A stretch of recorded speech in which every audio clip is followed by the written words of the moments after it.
Samantala, mukhang delay na ang holiday break ni San Fernando City Mayor Vilma Caluwag, kung saan spending some quality time ito sa kanyang family sa cold weather ng Japan.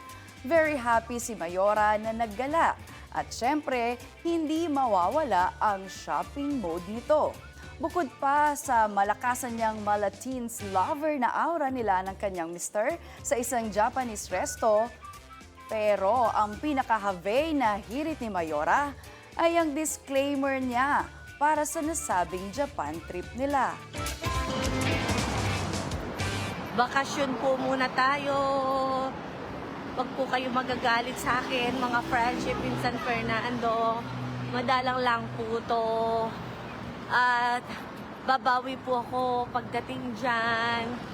Kayod to the highest level na naman tayo. Alam nyo naman po, hindi tayo umaalis na maraming trabaho.